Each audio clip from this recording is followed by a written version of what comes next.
Hi, this is William from Great Affordable Watches, and in this video I'm gonna take a look at the Hamilton Khaki Field 38. And this is of course the 38mm version of the very famous and popular Hamilton Khaki Field Automatic. You guys have probably seen a lot of reviews on this watch already, but this is a very popular watch, so I thought I'd give you my opinions about it. And as always, let's start off with the specifications first. The case size is 38.1mm in diameter. The thickness is around 10.8mm to the slightly domed sapphire crystal. And the lug width is around 46.7mm. This watch is water resistant down to 10 ADM or 100 meters, and it got the fairly new Hamilton H10 movement, which we're gonna take a closer look later. It's based on the ETA C07611 movement, and this movement is often found in Hamilton and Rado watches. If you have seen my review of the Rado Captain Cook, it is the same movement, but this is of course branded Hamilton. This is not the same movement as the Powermatic 80 found in Tissot and Certina watches.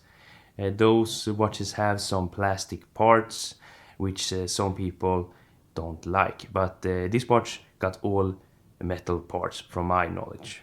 This watch is in the same range as the Seiko Sarb 17 or the Seiko Alpinist and perhaps the Sarb 033. So I will compare this watch throughout this video to the Sarb 017 and the Sarb 33, and because those watches are a bit harder to find these days and more expensive than they used to be. So in this video we will find out if this watch is perhaps the best alternative to those watches. And first off, we can start with the design. You guys have probably seen this watch many times before, so I won't go through all the details. I must say I really like the red tip on the second hands. It gives this watch a bit of a contrast, which I really like.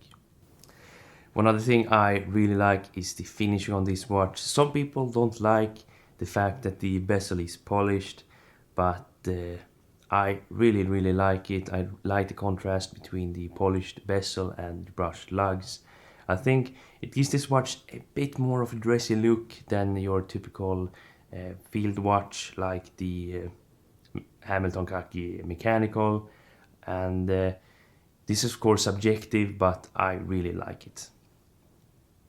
One other thing I really like as well is the oversized crown. I think it looks really nice. I'm a big fan of big crowns like the old vintage Rolex big crown, and or the Tudor Black Bay 58 for that matter. I'm a huge fan of this, so it's really nice to see a big crown, and it's of course signed with the typical Hamilton H. The sides of this watch is brushed, and the finish on this watch is of course really nicely done. I think it's really impressive to get this kind of finishing on a watch of this price range. And the case size of 38 is in my opinion perfect for this type of field watch. It wears a bit bigger thanks to the pretty long lugs, but as we can see when I do a wrist shot, it wears really nicely. And also the case thickness is just over 10mm to the case, and that for me is really impressive, considering that this watch got 10 ADM or 100 meter water resistance and an automatic movement. I think that's just really impressive at this price point. So how does this watch compare to the Sarb 033 and Sarb 17? The case finish on both the Sarb 017 and 33 are really nicely done, and both watches offer great value for your money. And I can say the same about this watch. The finishing and all that is nice, and the same as the Sarb 033, it offers 100 meter water resistance, so it's a perfect everyday watch. The looks of all three watches of course subjective. I really like the look of all three watches for different reasons, but spec-wise, it's all three got good water resistance. Of course, the Sarb got 200 meter water resistance. They got a good and decent reliable movement, good size of 38, and for the Sarb 017, 39.5. They are all relatively thin. This is of course the thinnest of them, and they are really nicely finished overall and offer great value, all three watches. So now when the Sarb lineup is a bit harder to find, I believe this is the perfect alternative to those watches if you like the look of this watch. And one other thing I really like is the movement. We got the Hamilton H10 movement, and this movement is based on the ETA 2824, but they lowered the beat rate to 21,600 from 28,800 beats per hour or vibrations per hour. And some people dislike it, but I really like it as the power reserve has gone up from 38 to 80 hours. So that is, in my opinion, really impressive that they have succeeded to increase it more than double. My guess is that they have lowered the friction of this movement quite a bit to achieve it. And lower friction is of course always better when it comes to mechanical and moving parts. They also changed the adjustment of this watch, so it's a bit harder to adjust, but they say that the precision is much higher, or a bit higher I should say. And people are reporting good precision of this watch, at least in pair with the ETA 2824, but often a bit better and more consistent. One other interesting thing is that typically with the ETA 2824 and actually the H10 movement as well, is that it got a EthaShock's shock absorber, as we can see in the movement. I will do a close-up shot of that. And the H10 movement has come with the EthaShocks for as long as they have been made, but now they have actually changed the shock absorber to something else, and I actually don't know what this shock absorber is.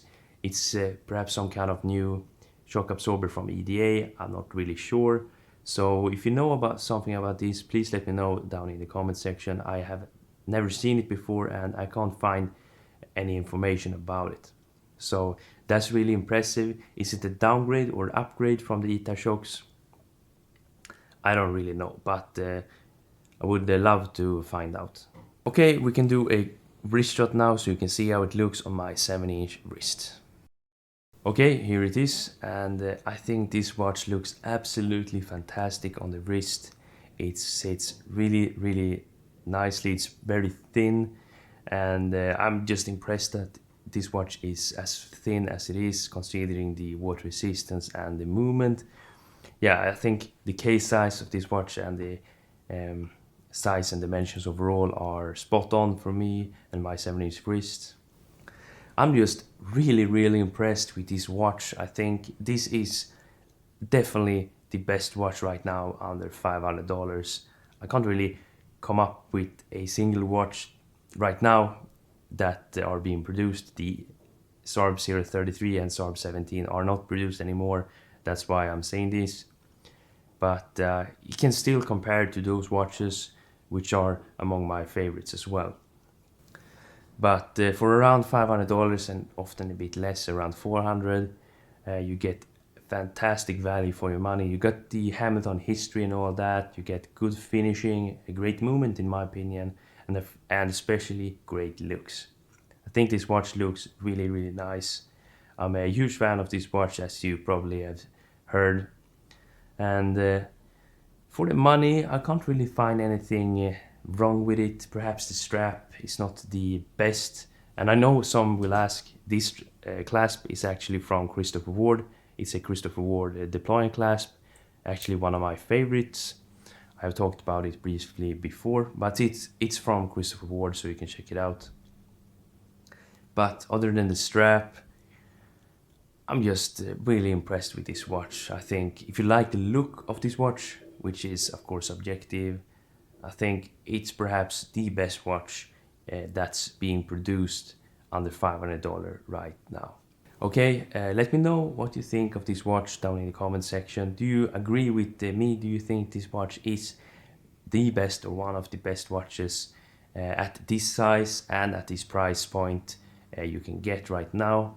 Let me know down in the comment section what you think. But before I end this video, I just want to quickly mention that next month in May, I'm gonna review the upcoming Undone Basecamp, and I'm pretty excited for that because it's shaping up to be a really good looking watch, and I will be reviewing the version with the markers on the bezel insert. So stay tuned for that, and thanks for watching, and I hope I see you in the next one. Bye.